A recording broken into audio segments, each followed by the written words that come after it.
some introductions from the grant team. So my name is Tegan Hoffman. I'm with Coastal Quest, and really looking forward to seeing all the proposals submitted next month and working with the grantees in the coming years. And now I'd like to turn it over to OPC. Hi everyone, this is Scott Chateau from OPC. I'm the MPA fellow right now, and I'm currently the project manager for this grant. So if you have any questions for state priorities involving the grants that or the proposals that you'll be writing, feel free to direct them to me. My information is in the RFP itself on the website, and I think in this presentation as well.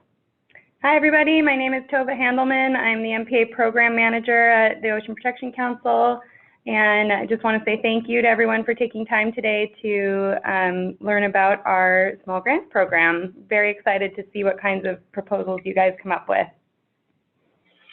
Great. So just a reminder that we are recording. Carolyn, were you able to start that? Yes, it is recording. Okay, great, thank you. And that will be, the webinar will be posted on the OPC and Coastal Quest website. So if you want to share that with colleagues, or you wanted to see something again on the instructions, you'll be able to see that recording and view that. So if all of you could just mute yourselves during the presentation, we're going to have ample time for questions and answers, and then we can go off mute and take turns answering any questions. So let's just get started here. Oh, seems like we need to mute someone. Carolyn.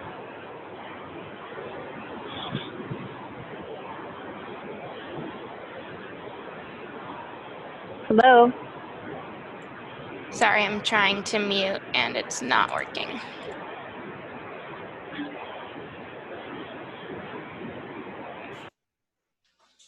Okay, great. Everyone is muted now, and we'll just have to unmute people as we ask them to speak. So, okay, well, what's our goals on this webinar today? So the main goal is to provide you with some information and a deeper understanding of the goals and structure of the small grants program, and also the application process for the request for proposal and how to go about filling out the proposal. And we're going to today discuss eligibility requirements, share with you some potential project ideas, and provide an overview of the proposal scoring criteria and timeline. And then we're going to pause there and have question and answers that just kind of focuses on more of the content of the proposal. And then we're going to present more information about the application process and the actual proposal requirements for the SOAR system that we are utilizing. And then there'll be time again for question and answer. So we'll just be going through a number of different items related to the grant program overview, and then the eligibility, and then we're going to talk about the scoring criteria of the proposal review committee, and the timeline for submission and grant awards, and then specifically, as I mentioned, dig into the SOAR application process, and then we'll have lots of time for question and answer. So just at a high level, we wanted to provide an overview of the program, and this is written up in much more detail in the request for proposal document. But essentially, the grant program goal is to improve compliance of marine protected area regulations statewide through outreach and education efforts. And so the objectives of the program are really to provide significant value for the state through programs that are administered that are repeatable methods. In our role through Coastal Quest, we're also trying to think about how to increase local capacity in project implementation and providing some technical assistance, and encouraging and supporting underserved communities to apply and receive funds with some support from some private matching funds. The program will provide up to 25 small grants ranging from $25,000 to $100,000 with projects that go up to 18 months in time. And I would like to maybe turn it over to OPC to share a little bit more about the source of this funds, which is from the Once Through Cooling Mitigation Program, and any other thoughts they'd like to add around the program goal. Carolyn, I don't know if you need to unmute Scott and Tova, but that would be great. Thank you.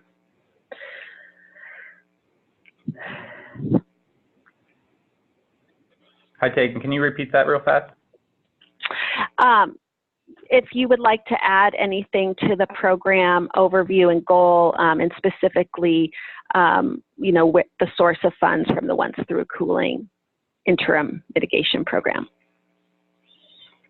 Yeah, this is Tova. So the funds are coming from money that we are receiving from power plants that are still using Once Through Cooling. And so the purpose of this is to help mitigate for those, what's the word I'm looking for? Damages that are created by Once Through Cooling. So one of the ways in which we can do that is to increase marine life through outreach and education, and that's the real purpose of this. So by improving compliance of MPA regulations statewide, then that we are hoping that that can increase marine life associated with MPAs. So that's the real impetus behind this. Great. Anything to add, Scott? I don't think so. I think you covered it. Okay. Yeah, go ahead. Great. Great. Okay, so some desired outcomes of the grant program, which we've also outlined in more detail in the request for proposal, but increased ocean stewardship, engagement, compliance, and leadership. Also increased docent and educator capacity to engage in education efforts and outreach efforts related to the goals around increased compliance for MPA's regulation, reduced illegal take of marine life in MPAs, and then finally increased diversity of stakeholders engaged in outreach and education efforts, learning about and building compliance for MPAs. So some example projects include you know, developing and implementing signage and messaging, preferably multilingual at key entry points to MPA beaches. Another example could be related to educator and docent training manuals and program implementation. Perhaps developing a workshop and program for state employees or docents and educators, including busing participants. And finally, another example is developing some sort of public community awareness event for community members of all ages.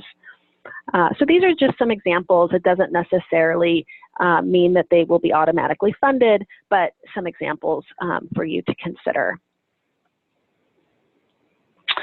So in terms of eligibility, we've outlined what is ineligible for a project, which focuses on you know, projects requesting funding to implement mitigation projects, so that those are not eligible.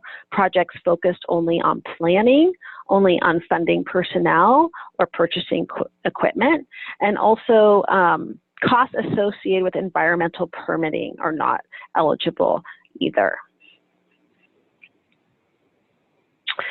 So in terms of organizational eligibility, many different types of organizations can apply for this grant, including public agencies, public or private universities, nonprofits, for-profit entities, federally recognized tribes, and California Native American tribes. In terms of the geographic eligibility, proposals will be considered for statewide efforts as well as San Diego to Big Sur, including the Channel Islands, and north of Big Sur will be given priority to underserved communities, and there is a smaller set of funding available for that through some private donors. So in terms of scoring, we've again outlined all of this in more detail in the request for proposals, but their proposals will be scored by a review committee, and each proposal has the opportunity to get 100 points, including an extra credit point up to 5. But the first component that will be scored is related to clarity and articulation and a sound approach. And this is really focused on the project description and the articulation of goals that are and objectives that are clear and well-developed and realistic, that are specific and measurable, achievable, and time-bound. And we're hoping that proposals will outline a logical event with evidence of the types of actions that will likely succeed. So that's 20 points. The next category is alignment and sustainability for 5 points, and applications showing relevance to the outreach and education priorities mapped out in the guidelines, and also looking at other key resources such as the California MPA Education and Outreach Needs Assessment and the California MPA Network Outreach and Education Guide, as well as the MPA Statewide Leadership Team Work Plan. And so we've linked all of these important documents to show that there are needs and alignment with the project that's being proposed in the RFP, so that you can refer to those. And the reviewers will consider the degree to which a project would be continued with other funding after the grant ends, and or increase organizational or audience capacity. The third score that we'll be reviewing and assessing is impact. And in impact, we're going to be looking for a clear definition of project success and thoughtfully developed realistic outcomes and project outputs and impact. Proposals will need to document the baseline condition and outline potential and desired change to that condition. And we'd like proposers to explain how they will show progress and change over time by identifying realistic and meaningful qualitative or quantitative metrics or indicators relative to each outcome and output. And we've also provided some examples in the RFP proposal document. The next area that we'll be scoring for 20 points is time effectiveness and project management. The project, we've asked people to fill out in the proposal task list with a timeline and also a description of risk and mitigation strategies showing the feasibility of completing the outlined tasks in a timely manner and achieving the project goals. We also want to see that the project is appropriately staffed with experienced people and skills necessary to complete the project. And so that's 20 points.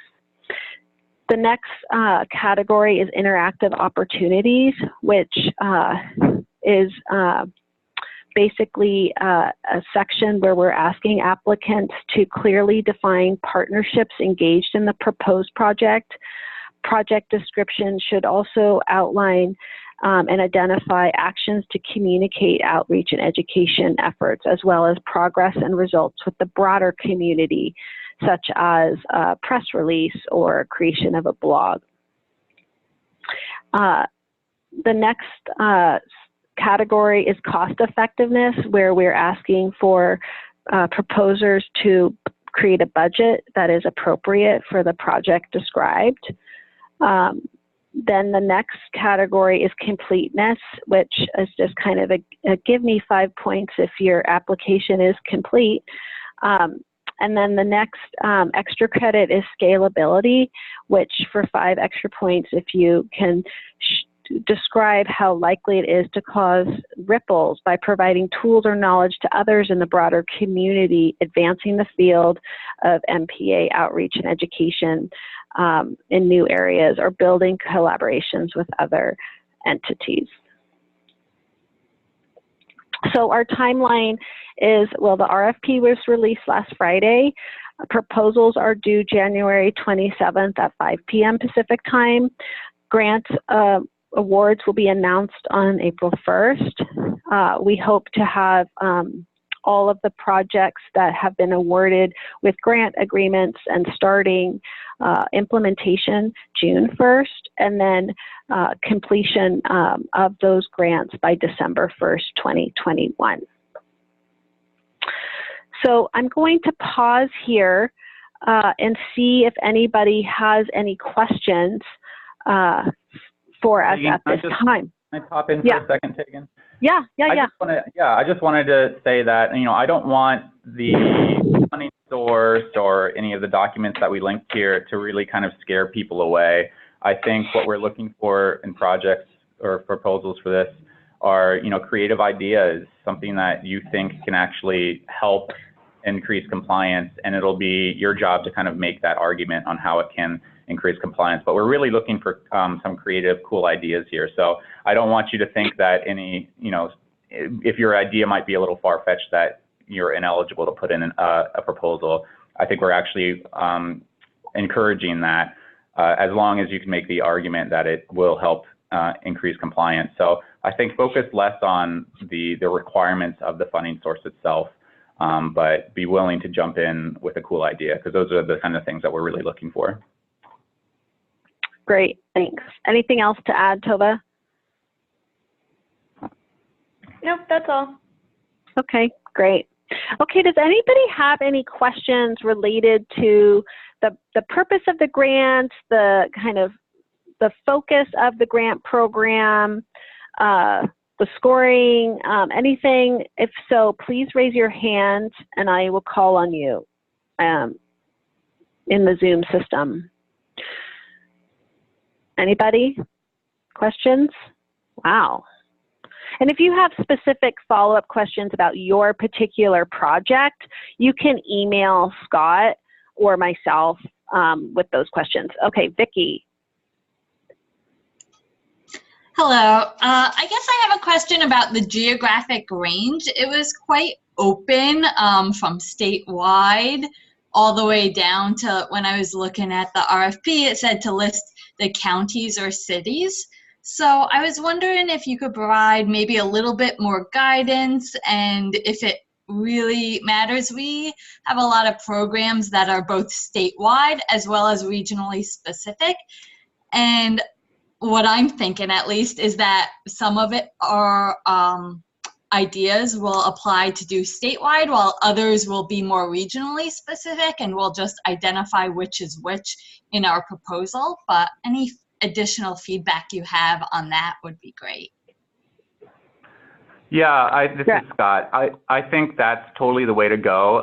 If, for your proposal, just kind of indicate in, whatever section you think would be appropriate of whether it would be statewide, whether it be more focused on a county specific thing. The reason that we outlined it the way we did in the RFP is because of limitations on the funding source itself.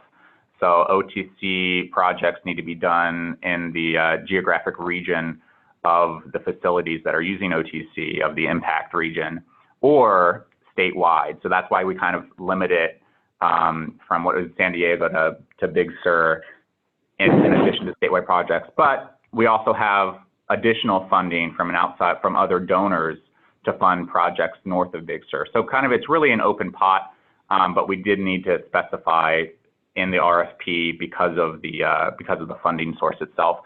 But if you have a proposal or multiple proposals that you want to submit that or might range all over the place, just specify if it's statewide or what counties, if it's multiple counties or cities, might be the target area, and that's totally fine.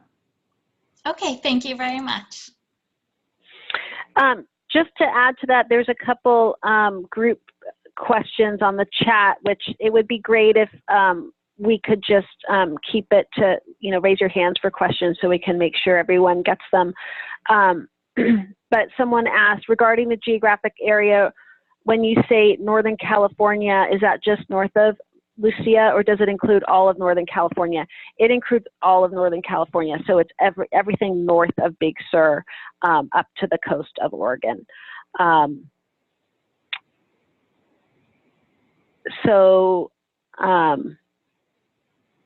Do we have another question? Otherwise, I'm going to call on Maura, or it sounds like she can't ask the question. She has a question. I have a question about current data about MPAs in marine life. Maura, I'm not sure what your question is, but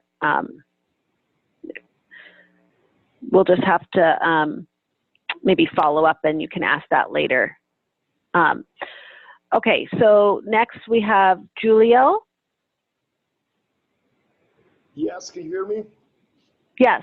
Perfect, yes. No, I think this is fantastic. Thank you for organizing that. I have a question about the compliance. When you say increased compliance, whether, and I should read more carefully all the links that you provide on the call for proposal, but if you have sort of a priority list of issues that are related with compliance with MPAs in California, that illegal extractive uses of resources or other problems. So what are the major issues that you would like to be addressed explicitly in the proposal you will see here? Scott, Tova, do you want to answer that first and then I can follow up with some thoughts, or? Yeah, this is Tova. That's a great question. Thank you for asking. I would say that it can go a couple of ways. The one would be if there's a particular compliance issue that you know of in your city or county, like there might be a particular area that gets a lot of illegal poaching activity or something like that, you could propose a project that would be specifically to target that kind of issue, like maybe post some signs in that area so that people know that what the regulations are, or do outreach to specific user groups that might be, not following those regulations, something along those lines if it's something very specific. It could also be a little broader of just helping to increase compliance overall with MPA regulations, like we said earlier, either in a specific area, county or region, or if there's a project that you might have that could focus on statewide compliance with the regulations, because the MPA network is a statewide network. So what types of outreach education projects might work for a particular area about compliance with MPA regulations could potentially work for the entire state, because the regulations are for the whole network. So I hope that helps to answer that question a little bit more. It could be very specific, and it could also be very broad of just, having the information that there are MPAs in your area, this is what you can and can't do in those areas, and hopefully also, inspiring some stewardship and connection to the area, which could help increase compliance with the regulations. When people know about it, then they tend to do what they ought to do. So. Great, thanks. Any follow-up on that? Julio, any follow-up question, or? Okay, so. You have questions about, if I may, I'll be brief, but there might be very specific compliance problems that was mentioning, like poaching in a specific problem, or more general compliance statewide. What about general increasing awareness, basically, and education in the lower grades, for instance? So just thinking about the new generations of users and leaders of tomorrow, and thinking about activities that are targeted, for instance, to K-12 education. That would be something that you would consider, and if positive, under what specific perspective?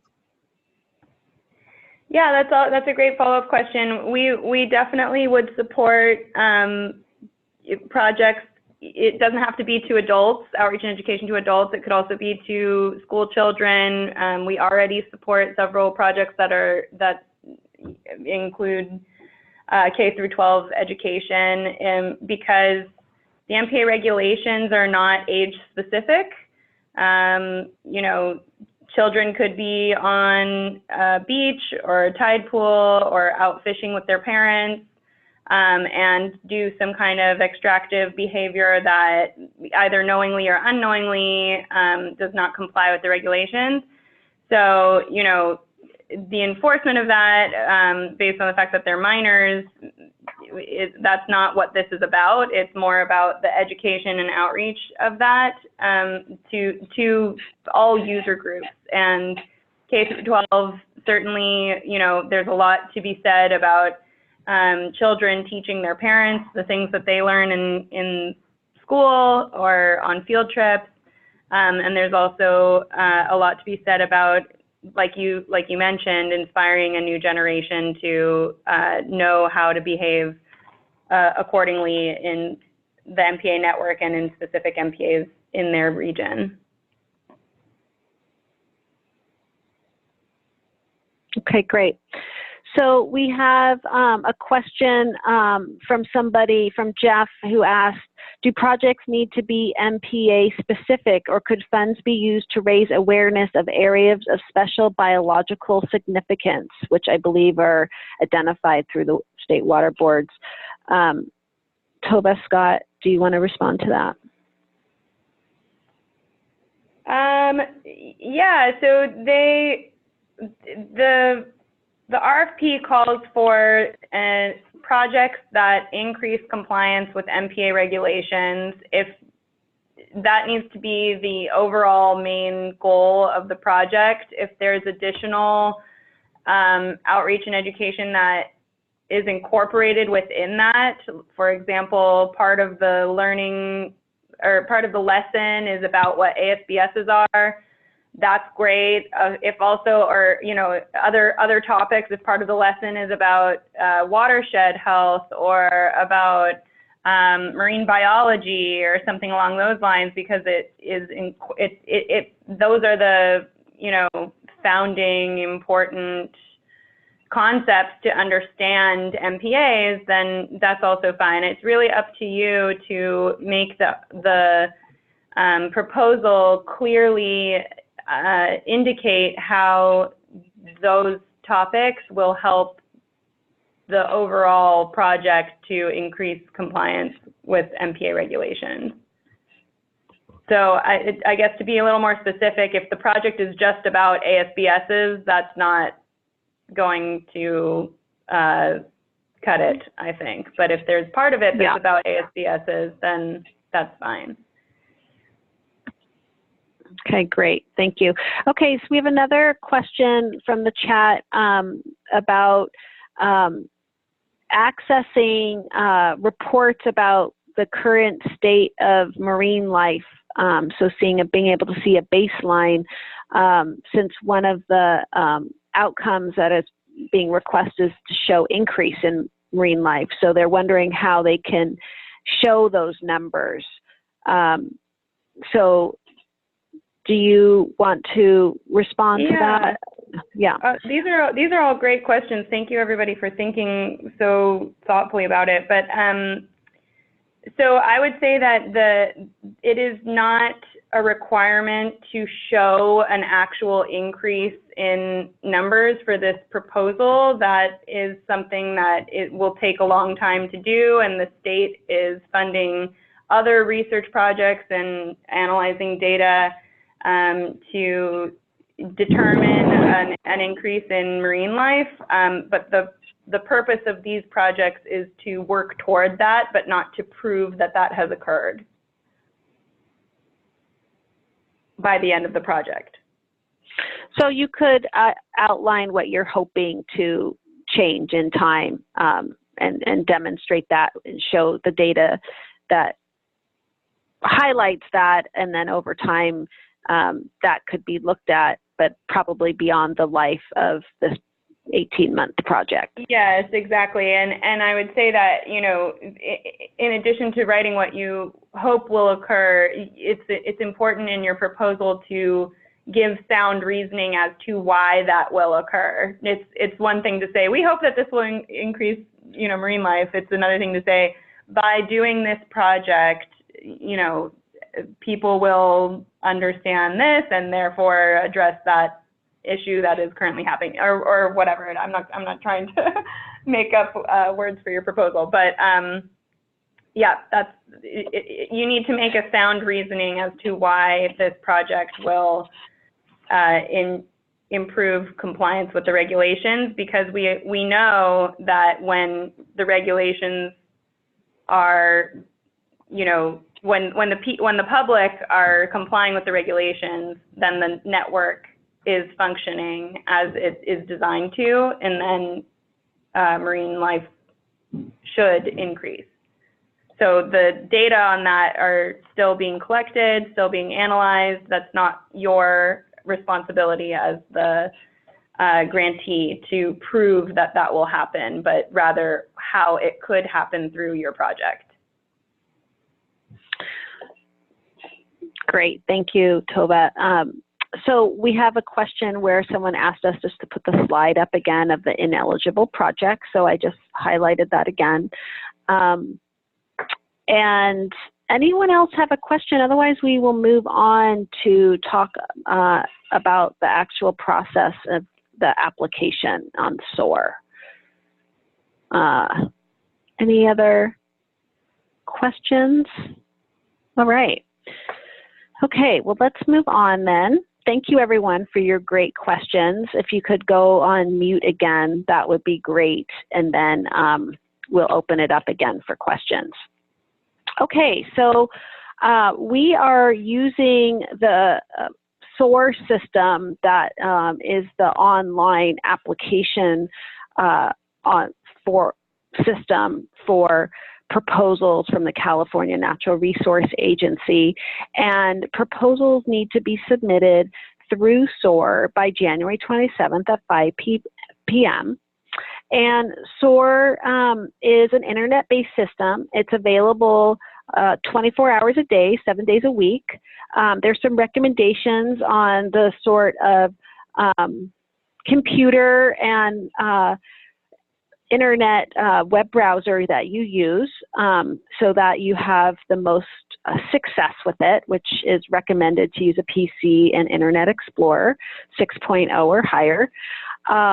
We recommend disabling pop-up blocking software and saving your work.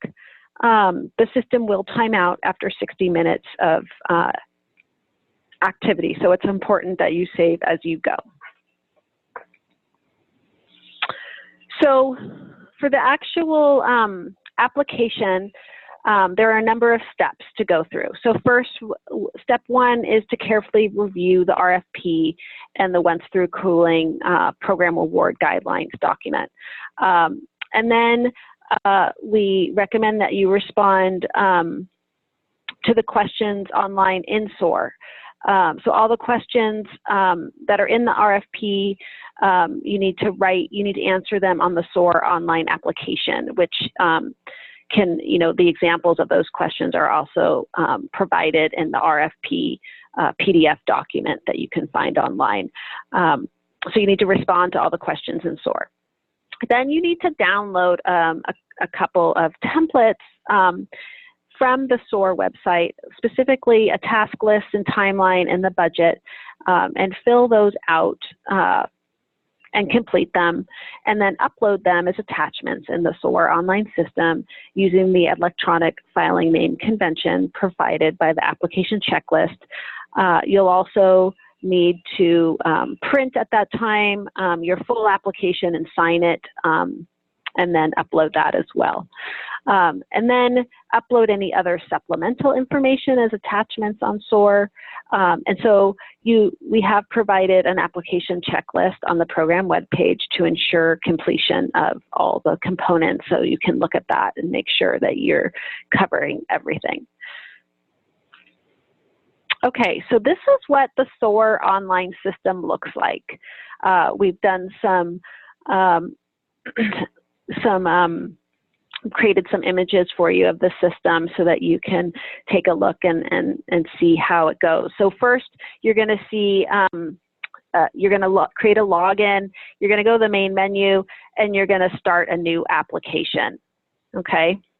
And then you're going to go to the next page, and you're going to need to check a number of boxes here, these 3 boxes, and then you're going to need to press continue. And then you're going to select what type of applicant you are. Are you the applicant organization that's submitting? So, you know, you're actually writing the grant and doing the work, or in some cases, maybe you are an applicant, you know, organization, but it's different from who's submitting. So maybe it's a partner or a fiscal sponsor or some other scenario like that. But most of the cases, we're assuming it would be option 1. Then you'll go to the next page, and you'll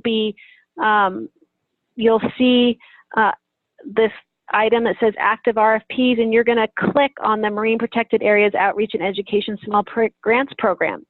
And you're going to click that button, and then you're going to go on and press continue to the application, and you're going to get started into the actual application itself for this grant program. Okay, so now you're in the actual specific Marine Protected Area Outreach and Education Small Grant Program set of questions that need to be filled out. And you'll see there's a number of sections. There's tabs at the top with different questions. There's the general information you have to fill out. Then the next tab is project budget, and then funding, project management, legislative information, contacts, cooperating entities, questionnaire, attachments, and status. The questionnaire is actually the bulk of the proposal itself. That's the questions that are outlined in the RFP document that we provide on the website. But here is the general information. We're looking for proposers to put in the title, the project description, etc. The next section is the project budget, where we ask you just to put in the total amount of funds. You'll be asked later to attach the more specific and fill out the more specific budget template as an attachment, but this is just kind of an overview of the total of the budget and other sources. And then here, this can be a little bit of a trick here. This is just checking that this is from the Once Through Cooling program. As we mentioned, these funds from the Ocean Protection Council for this grant program are mitigation funds from this. So you need to check that. And then you start filling out information on the project management. Again, we will need some details also in the task and timeline about the actual workflow and who's responsible for what, but this is more detail on the actual contact information for the project managers. And then we need some information on where this work is being conducted, so you can fill that out. Again, continue to save as work is in progress, and then go to next. Just keep doing that as you go. Then you'll want to put in contact information. Cooperating entities tab allows you to add different groups that you're partnering with. And then this is the main questionnaire. This is the bulk of the proposal content. There's a number of different sections that are outlined in the actual RFP PDF that's provided, but we're starting with like general information about the project location, the time, the community served, and then the actual background and history of the project. Why is this project being developed? What is the need? What is this building off of? What what are you now trying to achieve? This goes to the, everything matches with the scoring areas. So this is like the clarity and articulation, the sound approach. So the next section is about, outline your goals and objectives and your approach. Describe who the target audience is. The next question is, define the types of program you're going to implement and the materials you're producing and how that's going to achieve your goals. So you can see there's, a number of different sections to fill out in the questionnaire, save as you go, and then you will need to print out that questionnaire and sign it and upload it. And then you have the attachments here where you'll see the budget attachment, other supplemental information, which is optional, like maybe letters of support, for example, the printed and signed application, and then the timeline, which is the template, and you can upload those there. Okay, so the budget, the printed application, and the timeline. And so then you can, so this is where you would, print the entire application for your records, and voila, you're done after you've submitted it. So in terms of questions, if you have any questions about submitting the RFP, or if you want any technical assistance to help with your application, reach out to me at tagan@coastalquest.org. And then if you have questions about state priorities within the MPA management program to California, reach out to Scott. And then there's also a helpline for technical assistance with SOAR. And there's also some resources on the OPC RFP website that's been created for this program with a SOAR user manual as well. So, great. So any questions related to the SOAR system and application? It looks like I have a question. I saw a field for latitude and longitude. What should we input if it's a statewide project? Yeah, I'll take this. Hi, Erica. The latitude and longitude question is one that's required by the system itself, and we are less concerned about what you put in for that. So for latitude and longitude, I'd recommend like putting in just kind of a centralized location, maybe your office location, but we do have a follow-up question that states whether it's a statewide project or what counties or cities you're specifically going to be working in. And that's the question we care more about. So for what you put in for latitude and longitude doesn't really make a difference unless your project is at a specific location and you can get that exact information. But that's not super critical for us. Okay, great. And so I see she has a follow-up here. Does this form easily accept large amounts of text copied into different fields? There are character limits for each question, and when you go into the source system, you will see what those character limits are. Are they in the RFP as well? Okay, they're in the RFP as well. Yeah, yeah, they're in there. Yeah. They're pretty large, so I don't think anyone really have a problem. But we want to encourage people to try and keep their answers succinct and specific.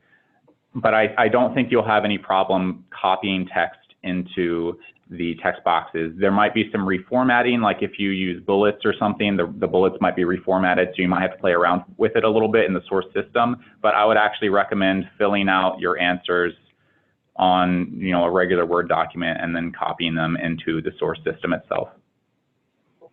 Yeah, exactly. And I would just add that we do want kind of a unique answer for each question. There's no need to repeat information question to question because the reviewers will see all of the answers in one document. And the last thing that I'll add just about the character limit is that it is characters, it's not words. So when you're, writing in a Word document in advance, make sure that you're doing character count and not word count. And spaces do count as characters. Okay, so does anybody else have a question? It looks like we have a question about underserved communities. Can I chime in? Yeah. So, so the reason I'm asking is that I moved here 7 years ago from overseas, so I'm not aware of. So maybe it's obvious, but is there a formal definition of what underserved community is, or which are the underserved community of California? So how do I, how do I answer to that question properly? Yeah. Yeah. So we actually, I want to share that information and be precise about that. But we were referring specifically to how the state of California is defining disadvantaged communities. And so for the purposes of what we're talking about there, we're looking at information from the Department of Water Resources, and also, and how they're defining those districts. Carolyn, I know that you worked on that. Is there anything really more to outline? But it's based on data that's been provided by the state as identified by the Department of Water Resources. Yeah, so just to add to that a little bit, so we used the Department of Water Resources and then Cal EnviroScreen, which are both online mapping softwares that compile data regarding air quality, water quality, income, and it's based on census information that was provided to the government.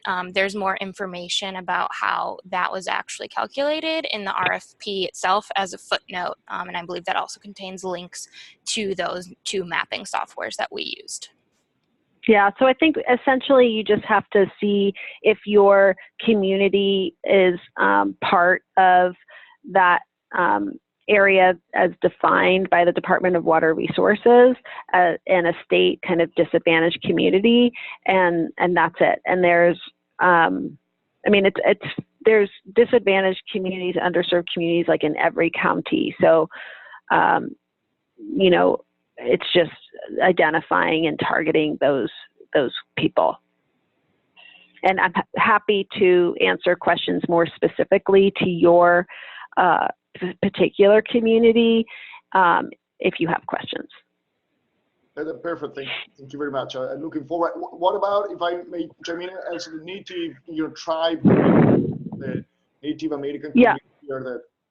Yeah, that's wonderful if you want to work with them or if they want to be applying directly.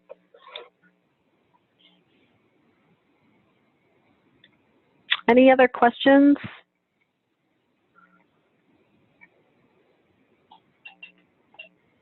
Looks like there's a question from Emily on here. Is there a limit to the number of organizations that can apply together, or a limit to the number of project managers or directors for the project? No, there is not. I mean, there's no limit, but we are looking at cost effectiveness and the ability to deliver. So just keeping that in mind, that needing time and resources to coordinate all those people and partners effectively with the dollars. And also I'll add, this is Tova, I'll add that though there may be multiple partners on one proposal, you'll have to identify who the money will be going to, and that will be the grantee. And then if the money needs to be handed out to sub-grantees or partners, then that organization will have to manage the funds. So, yeah, I'll leave it at that. If that makes sense. Mm-hmm. Okay, we have another question. Is this only for new projects, or could existing projects apply for funding? Yeah, existing projects can apply for funding. There's actually a section in the questionnaire about, whether if this is a continuation of a current project actually happening right now. So, yeah, that's totally okay. We have another question about, is there any oversight on confirming that Native tribes and communities are in fact working with people, it just slipped here. Working with people who will be applying on behalf of them or using them as part of their application. We're not necessarily tracking. I mean, we have done outreach. We have offered to help assist with coordination and collaboration. We're not actively trying to coordinate projects for any groups, but I do believe that some, different groups are coordinating with tribes. I don't know, Tova and Scott, if you have more insights on that. I'm just speaking on behalf of Coastal Quest.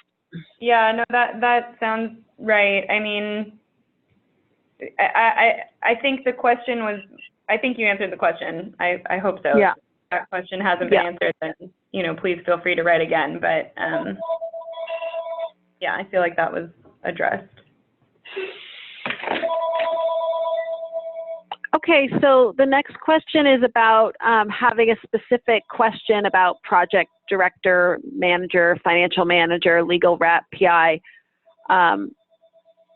So it sounds like they're going to follow up, but I think just being as specific as you can about the type of people that you will be utilizing to deliver the work on your project. Anything to add to that, OPC? No, I don't think so. If they have a specific question, we can definitely follow up with them. So we have a question about the specific amount available for projects north of Big Sur. That's a little, we're still raising funds. So, and some of those funds might go to statewide projects as well. So I'm not sure, like if there's like a set amount that's being decided like per geography. It's just that there are funds available for projects north of.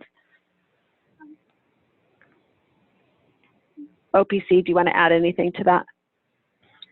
I would say that the limit for each project is $100,000, and there are more than $100,000 available for projects north of Big Sur. So if you have a project, go ahead and submit it, and we anticipate that at least a couple of projects north of Big Sur will be funded. Okay. We have another question about outreach and education and compliance versus more general outreach and education on MPAs and increasing marine life.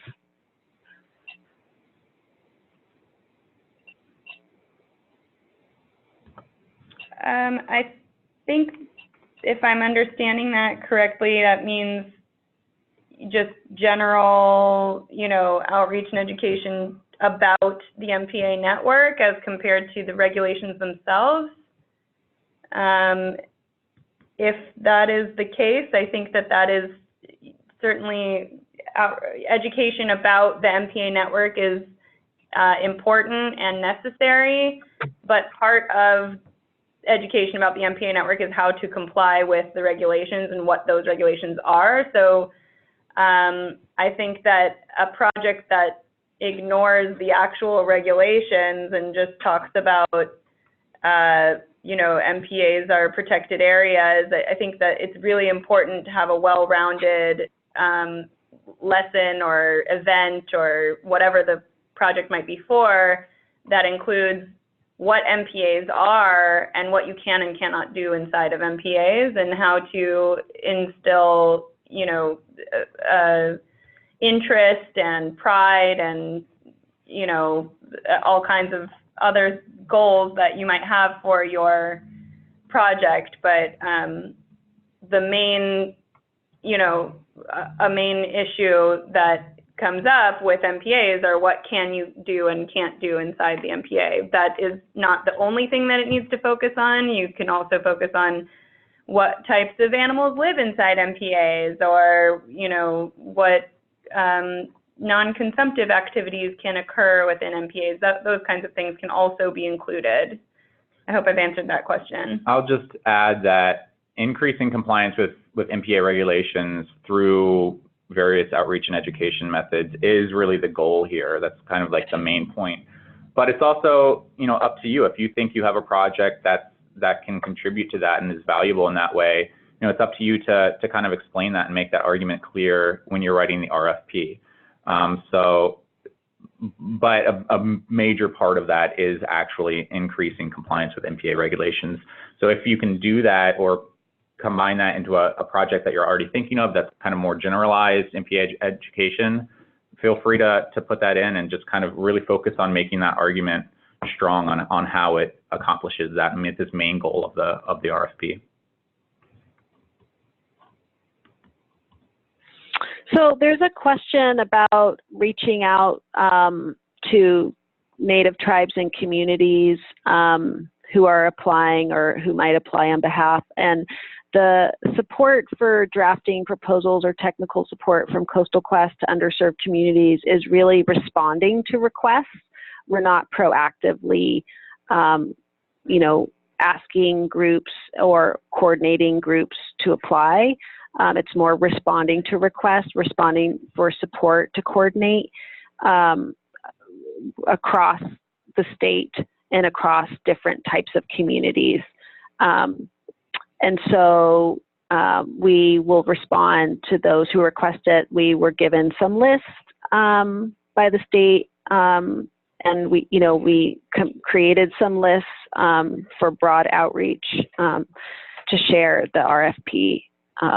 And have received some follow-up recently, but and will continue to respond as we receive requests. Okay, thank you. Can you hear me? Yes. Okay, yeah, I think my question is just regarding, you know, if there is an organization that does apply for money and they do talk about the tribes in their area, I just want to see if there's any, I mean, at that point, would you guys respond to say, hey, have you talked to the tribes in your area? I think that's kind of the experience that I've had a lot in projects that I've worked with. Yeah, I mean, we're not suggesting what people do in their projects and who they're targeting in their projects, if that's what you mean, but I have had conversations where organizations are in collaboration with some tribes, you know, interested in partnering together to submit something, and we're asking for some support. And I think what the question is getting at is, if someone puts in a proposal that says we are working with the Chumash tribe, for example, will we then reach out to the Chumash tribe and say, have these people gotten in touch with you, and are you in fact working with these people? Is that right? Maura, is that the question? Yeah. Well, I think that we would expect a letter of support if there's a partnership like that. Like, that would be something that would be obvious in our mind meeting. So if there wasn't a letter of support, we would follow up on that.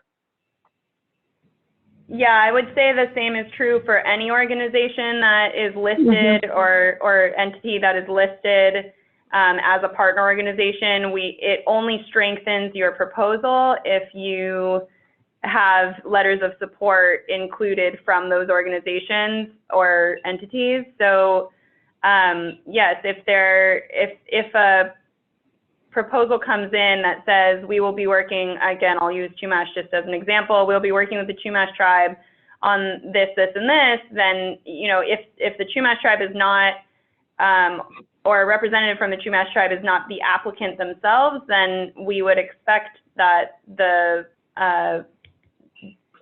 organization that's proposing would have a letter of support from the appropriate representative from the Chumash tribe.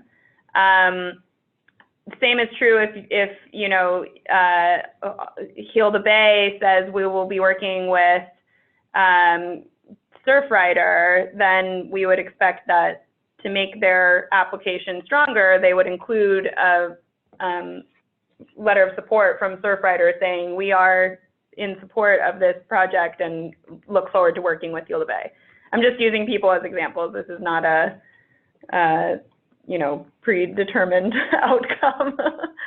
So I hope that helps to answer your question. And if there is no letter of support, as Tegan mentioned, you know, if that particular project has scored high enough to be considered, then before it is decided, we certainly will be following up with the applicant and with the partner organizations. But I would say that it would be very helpful and it would be helpful to your proposal to include those letters of support so that your score will rank higher due to its completeness and thoroughness of answering the question. Perfect. Thank you so much. There's a question from someone, if they have a project that's in 2 communities, one south of Big Sur and one north, would you want to see it in one proposal or prefer 2 separate proposals? I mean, I'm just sharing my thought on this, but I'd like OPC to follow up. I think it's fine to submit one proposal if you're very clear on the budget allocation for each community. But I'd like to hear from OPC on that. Yeah, I would agree with that. Okay. And unless the 2 projects are not related to each other, I would say if the 2 projects are completely separate, then submit 2 different proposals. But if it's the same project happening in 2 locations, then just be clear as to what amount of the budget is needed outside of the geographic region of the power plant, since we have 2 different funding sources for that type of activity. Now, one thing just to clarify on that is that if the project is occurring statewide, like I'll give an example of a curriculum that could be used at any school, you know, middle school from the border with Oregon to the border with Mexico. It's not specific to a particular location. So and that could be an example as the curriculum. That would be included in the statewide source of funding. So so once through cooling funding could go toward that. So you wouldn't need to in your budget say, you know, this is how many schools north of Big Sur would be using this, and this is how many schools south of Big Sur. Excuse me, but you could, you know, in your budget like that, but you could indicate that in your project narrative.